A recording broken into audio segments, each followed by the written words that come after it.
Nós vamos continuar nossa série de estudos na Confissão de Fé, tá? E hoje nós vamos abordar o capítulo 7, o Pacto de Deus.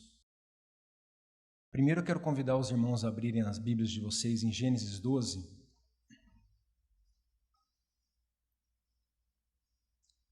Vamos ler de Gênesis 12, de 1 a 3. Ora, disse o Senhor a Abraão: sai da tua terra, da tua parentela e da casa de teu pai, e vai para a terra que eu te mostrarei. De ti farei uma grande nação, e te abençoarei, e te engrandecerei o nome. Sê tu uma bênção. Abençoarei os que te abençoarem, e amaldiçoarei os que te amaldiçoarem. Em ti serão benditas todas as famílias da terra. Irmãos, quando a gente estuda uma confissão de fé, é um estudo muito próximo que a gente pode chegar de um estudo de uma teologia sistemática, né? Sistematizando temas da palavra. E é isso que a gente tem feito aqui nos domingos pela manhã, sistematizando conceitos e ensinando a igreja realmente em conceitos básicos da nossa fé. O pacto de Deus com os homens, ou o plano de redenção, é também um desses temas, é um tema da confissão, e é um desses temas que a teologia sistemática também acaba estudando. Só que ele tem uma particularidade que eu acho bem interessante, porque se a gente pode usar esse tema do pacto de Deus como um fio condutor para a leitura da Bíblia como um todo. O que eu quero dizer, irmãos? Por exemplo, os livros da Bíblia têm em comum esse tema e começam em Adão, quando o Senhor, depois da queda, prometeu que viria um descendente da mulher para esmagar a cabeça da serpente. Aí o Senhor chega para Abraão, que esse texto promete que de Abraão seria feita uma nação, dessa nação viria o Messias para redimir todos os povos, para redimir, se tornar bendita todas as famílias da terra. Davi, mais tarde, fica sabendo que o Messias seria sucessor do trono e seria um reinado pela eternidade. Então, progressivamente, o Senhor vem revelando esse plano na palavra dele e veio até a chegada do Cristo, nosso Senhor. E hoje a gente sabe que ele veio e que ele vai voltar e vai instaurar novos céus e nova terra, certo? Então, tudo que acontece entre Adão e a volta de Jesus é relatado e é retratado na Bíblia e são ações de Deus para conduzir o seu povo e conduzir a história nesse sentido. Então, quando a gente pega esse plano da redenção, esse pacto de Deus como fio condutor, a gente consegue enxergar na palavra a ação de Deus em todos os momentos, levando o povo para isso. Tá? Mas eu vou ler para os irmãos todo o capítulo 7 da confissão e a gente vai abordar basicamente o primeiro bloco desse capítulo. Diz assim a Confissão Batista. 7.1. A distância entre Deus e a criatura é tão grande que, embora as criaturas racionais lhe devam obediência por ser ele o Criador, elas jamais poderiam alcançar o dom da vida, senão por alguma condescendência voluntária da parte de Deus, e isso ele se agradou em expressar por meio de um pacto com o homem. Tendo o homem trazido sobre si mesmo a maldição da lei, por causa de que sua queda no pecado, o Senhor teve por bem estabelecer o pacto da graça. Neste pacto, Deus oferece gratuitamente a pecadores vida e salvação por Jesus Cristo, requerendo-lhes a fé nele para que sejam salvos, e prometendo dar o Espírito Santo a todos os que são destinados para a vida eterna, para lhes dar a vontade e a capacidade para crerem. Este pacto está revelado no Evangelho, primeiramente na promessa feita a Adão de salvação pelo descendente da mulher, depois por etapas sucessivas até que sua plena revelação foi manifesta no Novo Testamento. O pacto está fundamentado na eterna aliança que havia entre o Pai e o Filho para a redenção dos eleitos.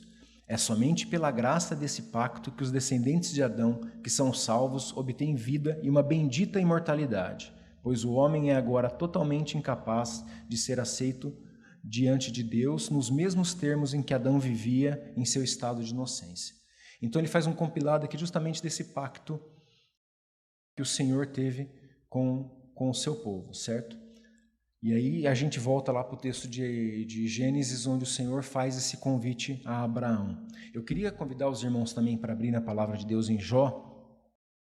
Vamos ler em Jó 9:32. O que eu queria avaliar com os irmãos em primeiro momento aqui? Primeiro, qual que é a distância entre Deus e a criatura.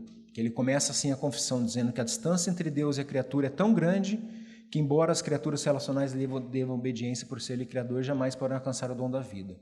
Então a gente tem que saber, irmãos, que assim, nós temos uma proximidade relacional muito grande com o Pai. Por meio de Cristo, nós podemos chamá-lo de Abba Pai, não chamá-lo de Papai. Mas ele não deixa de ser o autor da vida, ele não deixa de ser o Senhor soberano do universo por conta disso. E a gente não pode confundir achando que Deus é como um de nós. Não, ele é o Senhor. Jó 9,32, porque ele não é homem como eu, a quem eu responda, vindo juntamente o juízo. Deus não é um de nós, irmãos. Isso é um ponto que é importante a gente reforçar, porque nós temos uma tendência natural, pela nossa pecaminosidade, a criarmos deuses conforme a nossa imagem e semelhança. A palavra de Deus nos alerta em toda a Bíblia contra o risco da idolatria. Eu conversando sobre isso quinta-feira em casa, eu comparei com uma estrada, que você sabe o quão perigosa é a estrada pela quantidade de placas de alerta que ela tem.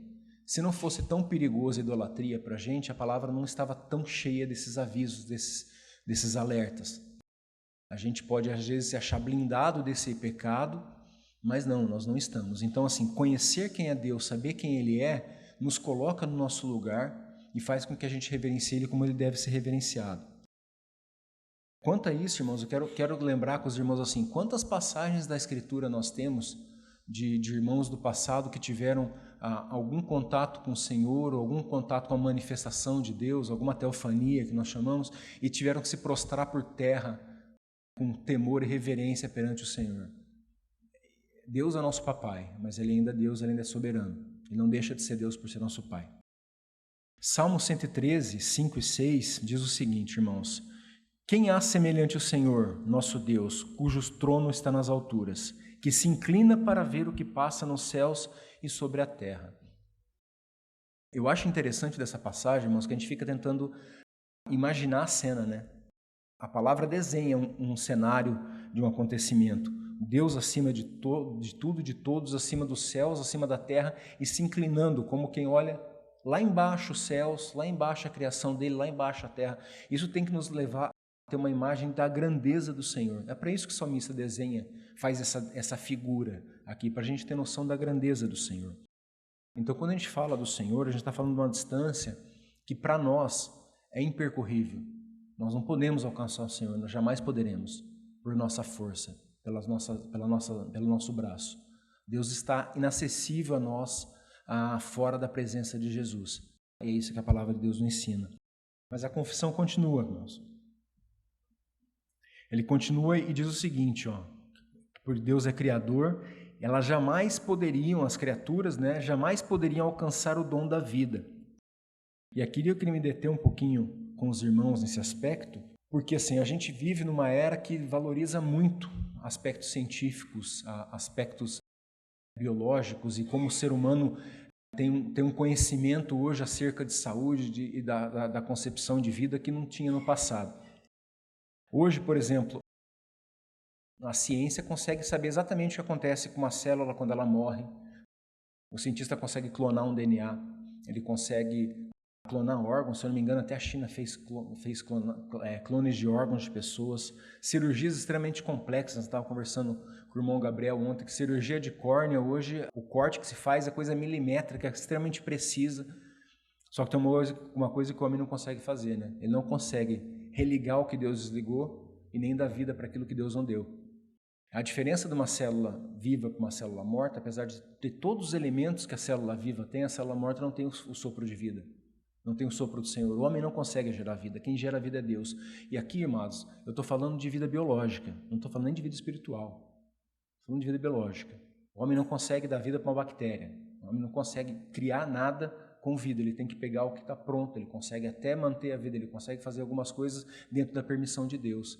A hora que nós vamos para a vida eterna, aí, como diz, um buraco mais embaixo, né? Aí o homem não consegue nem medir, né?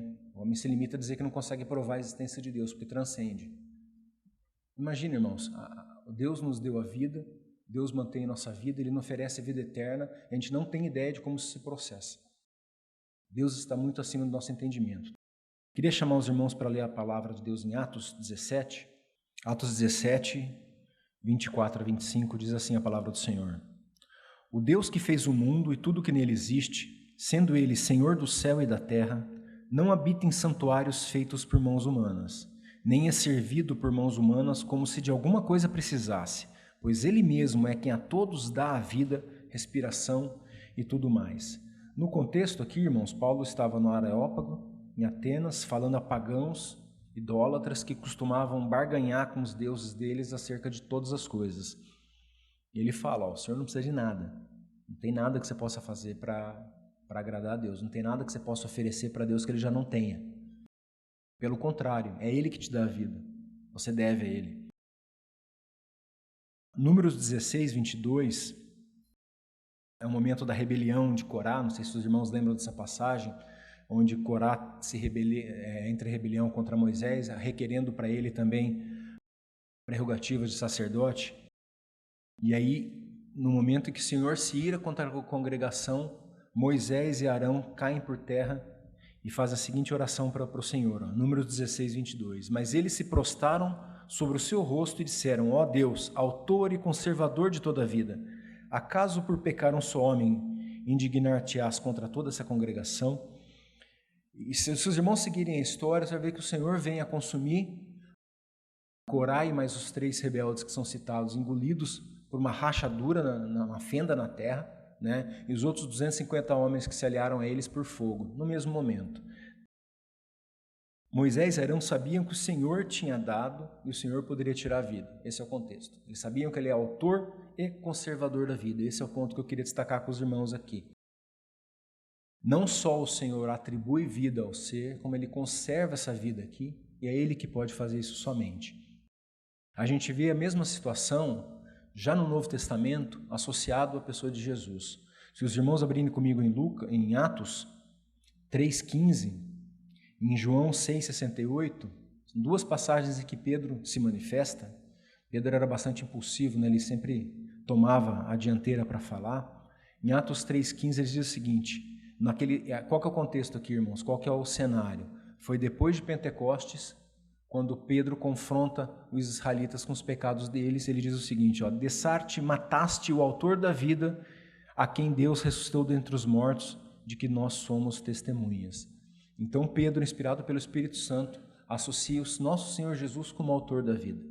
E a gente viu que Moisés e Arão fizeram essa associação a Deus Pai.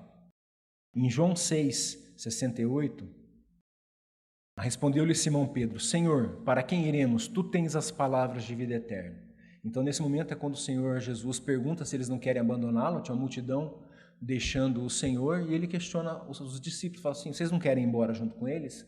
A palavra está muito dura, vocês podem ir também. Pedro fala, Senhor, tu que tens as palavras de vida eterna. Então, o Senhor não é só autor e conservador da nossa vida terrena, Ele também é autor e conservador da nossa vida eterna. Tá? É o Senhor que nos dá isso, certo? A autoria da vida de Jesus aqui, ele não só atesta a deidade de Jesus, isso é um ponto que atesta a divindade de Cristo. Porque se o autor é Deus, Jesus é autor, logo Jesus é Deus. Mas aqui também nos dá uma garantia, irmãos, que é a base da agora, assim, que se eu puder deixar algumas coisas para os irmãos gravarem da nossa conversa hoje, desse estudo hoje, é exatamente isso. O próprio autor da vida nos promete a vida eterna. Quem tem poder de dar a vida é quem nos promete. Isso tem que nos dar segurança, irmãos. Isso tem que nos dar segurança. Porque não depende do que eu vou fazer, não depende do quanto eu me preparo, não depende de quanto eu estudo, de quanto eu busco, mas depende de Deus. E Ele mesmo prometeu a vida eterna àqueles que o buscam. Amados, vamos ler mais um texto, então? Romanos 10, de 9 a 13. Se você confessar com sua boca que Jesus é Senhor e crer em seu coração que Deus o ressuscitou dentre os mortos, será salvo. Pois com o coração se crê para a justiça e com a boca se confessa para a salvação. Como diz a Escritura, todo que nele confia jamais será envergonhado. Não há diferença entre judeus e gentios, pois o mesmo Senhor é Senhor de todos e abençoa ricamente todos os que invocam, porque todo aquele que invocar o nome do Senhor será salvo. Paulo traz para o contexto do Novo Testamento uma promessa que foi feita no Velho Testamento. Novamente, atestando a deidade de Jesus novamente, nos assegurando de que aquele que é poderoso para nos resgatar é quem nos resgata efetivamente. Então Jesus, ele é autor não só da vida, é autor da vida eterna também. E esse princípio, desse plano, dessa promessa que se deu lá, primeiro a Adão, depois a Abraão e continua durante todas as Escrituras, vem se concretizar com Jesus, tá bom? Então, assim, e a confissão de fé continua dizendo aqui, o Senhor se agradou em expressar esse pacto, né, agradou em expressar essa condescendência por meio de um pacto com um homem. E agora a gente volta para o texto de Gênesis que a gente leu no começo, Gênesis 12, de 1 a 3. Eu vou ler novamente para os irmãos, assim, ó. Ora, disse o Senhor a Abraão, sai da tua terra, da tua parentela, da casa de teu pai, e vai para a terra que eu te mostrarei. De ti farei uma grande nação, e te abençoarei, e te engrandecerei o nome. Sê tu uma bênção. Abençoarei os que te abençoarem, e amaldiçoarei os que te amaldiçoarem. Em ti serão benditas todas as famílias da terra. O pacto começa em Adão, irmãos, mas a promessa que o Senhor fez, que o descendente da mulher ia esmagar a cabeça da serpente, começa a ser desenhada com mais profundidade nessa outra promessa que o Senhor faz a Abraão.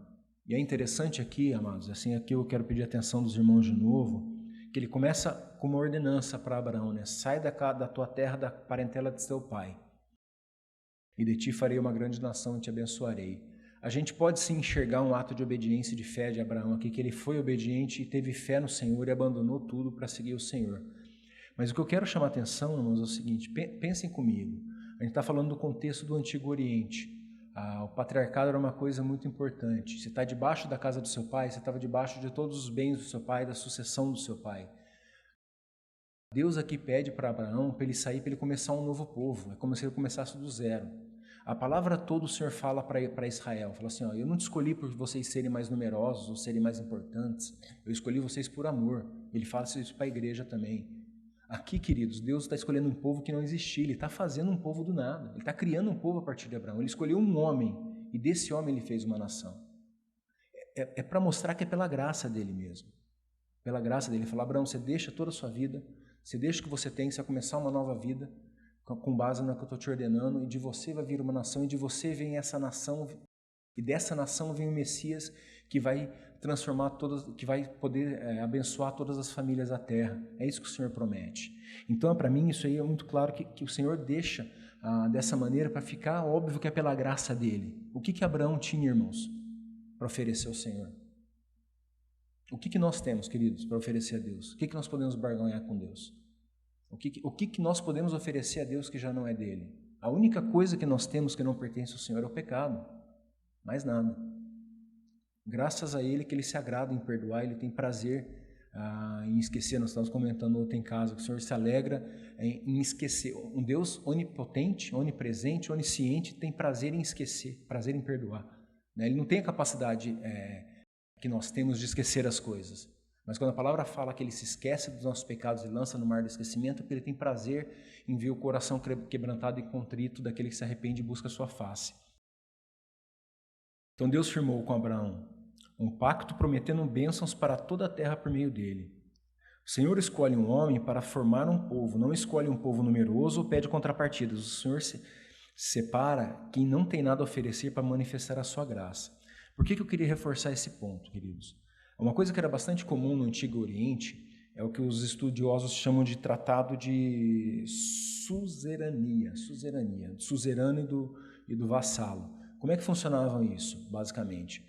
Um rei mais poderoso, quando dominava um povo, normalmente fazia um tratado que implicava em ordenanças e obediências em contrapartida para algumas coisas. Então, por exemplo, um rei invadia outro povo lá e falava, para não eliminar vocês vão ser meus servos, as tuas filhas eu vou tomar em casamento, vocês vão dar 20% do que vocês produzirem e seus filhos vão servir no meu exército e aí eu te protejo em caso de outra invasão. Isso era bastante comum. Deus faz um pacto desse, só que tem uma diferença, né? Aquele povo conquistado, por mais que era inferior, no caso do exemplo que eu dei, ele tinha algo a oferecer ao rei que conquistava. No caso de Deus, ele fez um pacto com o povo dele, o que o povo poderia oferecer para ele? É um pacto de amor, entende, irmãos?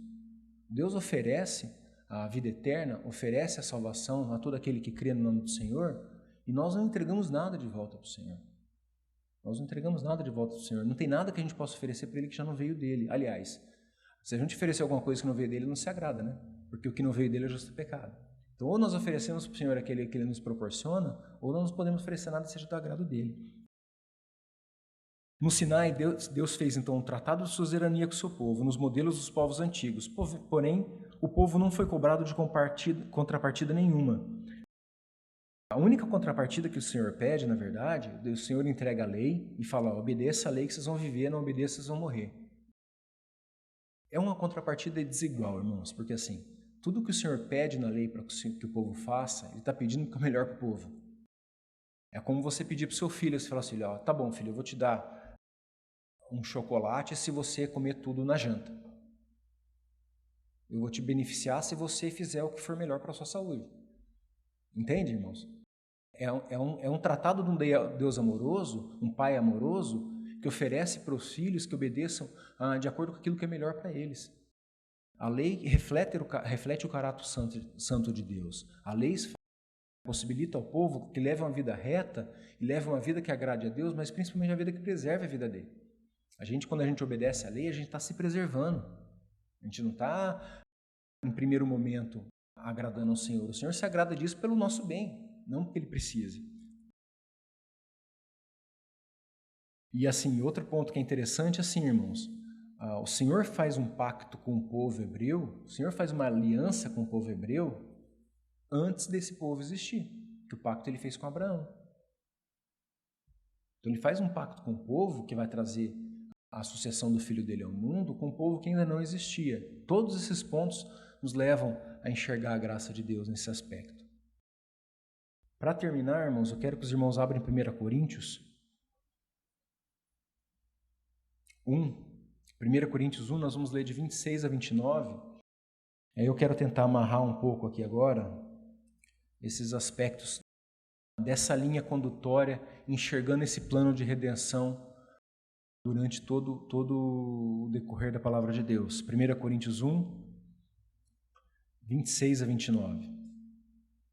Irmãos, pensem no que vocês eram quando foram chamados.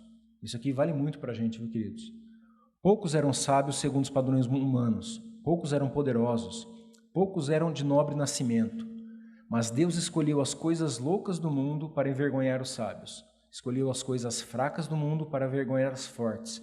Ele escolheu as coisas insignificantes do mundo e desprezadas e as que nada são, para reduzir a nada as que são, para que ninguém se vanglorie diante dele. Conseguem enxergar, irmãos, que é a mesma promessa, é o mesmo chamado, é o mesmo povo sem capacitação, sem nada a oferecer ao Senhor, que é o povo do Antigo Testamento, que é a igreja agora? Eles nos chamam não porque nós merecemos, não porque nós podemos, não porque nós somos melhores. Se Ele te chamou, irmãos, Ele te chamou por pura graça. Se Ele não te chamou, é o momento de você se colocar diante dEle e clamar por misericórdia e por salvação. O Senhor não resiste, como a palavra diz, ao coração quebrantado e contrito. A palavra de Deus nos confronta com os nossos pecados e nos chama a uma decisão a todo momento. Todo momento que a gente lê uma palavra de Deus, que a gente lê passagens como essa e que a gente escuta que o Senhor Jesus morreu em função dos meus pecados, eu sou obrigado a tomar uma decisão ou a favor ou contra o Senhor. E a palavra está nos chamando a isso agora. Amém, irmãos? A minha oração é que o Senhor seja com todos e que todos venham a crer na suficiência do nome do Senhor Jesus.